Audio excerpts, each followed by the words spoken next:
Bass heads, what's good? Welcome to another video. If we haven't met yet, my name is Ted and I talk bass. Listen, I want to try a little bit of an experiment today and see how it works. If you find value in it, we're gonna try something when it comes around the topic of double thumbing, right? There's a lot of videos on this topic, but I really don't, and they're great videos. Don't get me wrong. So what I'm about to tell you is a way. It is not the way, but I think this might be helpful to some of you. If it is, if you find it helpful, this is what I want you to do. I need you to hit that like button. I need you to comment. I need you to subscribe, right? Not asking a lot, or do one of the other things. You can support the channel through patronage of any of the affiliate links below, or any of those things. I'll leave this up for a few days. If I think that it's a good thing and it's something that we can do, for the masses, as it were, then I'll do more. If not, I'll just go in and throw it in the members area. Okay, fair? Let's talk about double thumbing. There are a few different factors that I think come into play about this technique. And one of them, let me change the camera angle, and then I'm going to show you some of these things. All right, check it out.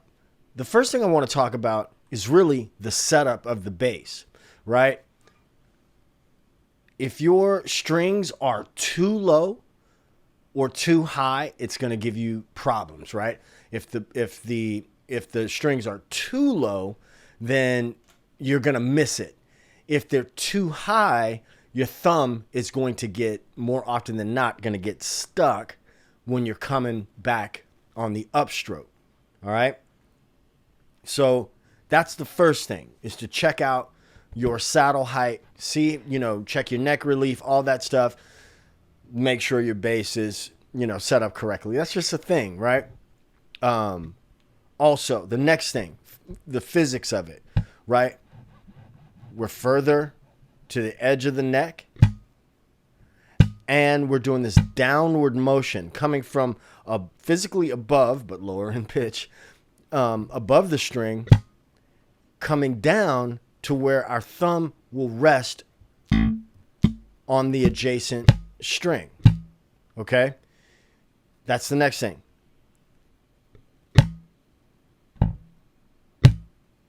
Now, I'm exaggerating it right now, but there's sometimes, like, it is really, for me, more often than not, it is a wrist thing. There are some times when it's an arm thing, but that really depends on what the music entails, right? And there's sometimes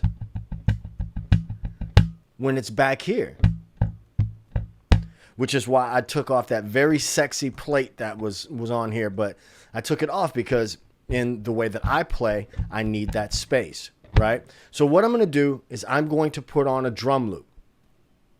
I'm going to play just a thump on beat number 1, okay? I want you to imagine 2 measures. Once I start this drum beat, I'm not going to stop it. I'm just going to talk over it, all right? So I'll thump on beat 1 and then rest the rest of that measure and the rest of the second measure. And then I want you to play, all right? Let me show you what I'm talking about. 1, 2, 3, 4. 1, 2, ready, and 2. I'm just doing that dead thump. 2, 3. Now your turn. So that's what we'll do. Thump. 2, 3, 4. 1, 2, 3. Your turn. Now I'm going to play the note A flat.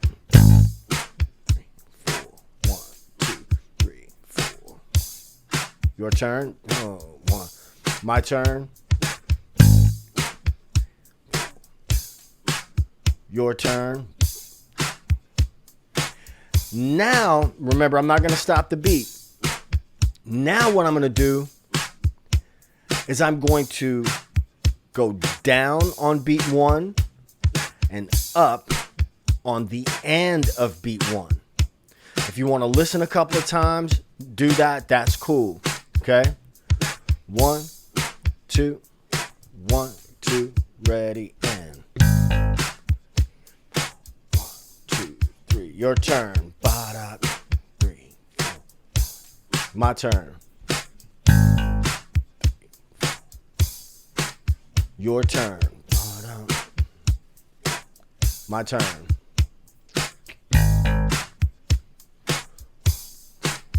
Your turn.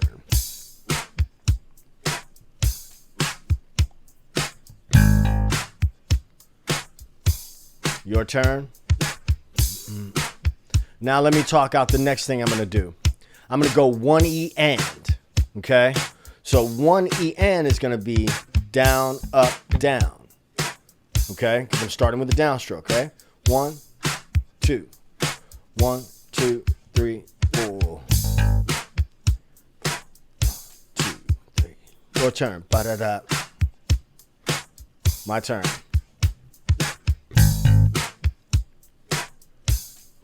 Your turn. My turn. And it's not always going to sound exactly the same. Ba-da-da.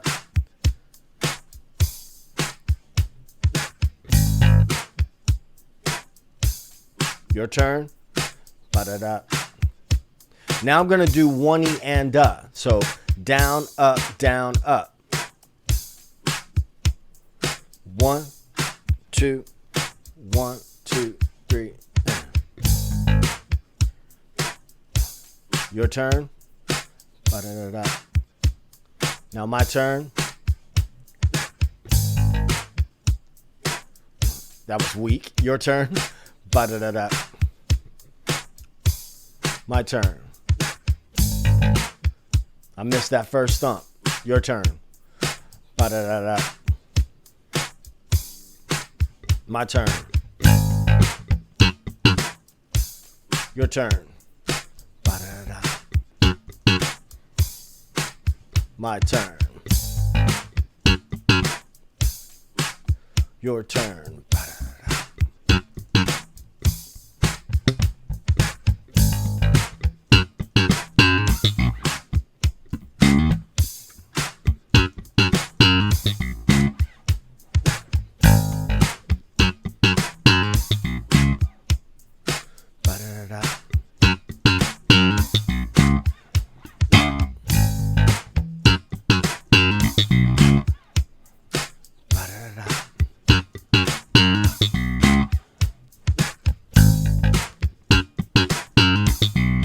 Okay, so you get the point. I'm adding other stuff there, but not a lot. So then what I would do after that, maybe, if it's logical to do this, move that same thing to beat 2. Move it to beat 3. Move it to beat 4.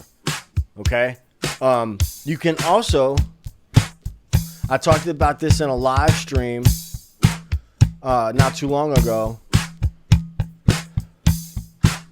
I'm just thumping these eighth notes. 1 and 2 and 3 and 4.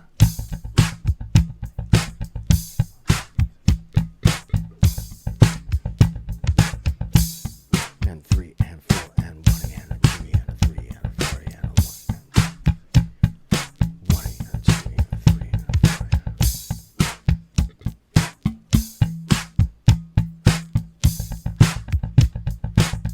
So right now I'm just muting the strings and getting that thump because really this is, it becomes more of a percussive thing, right?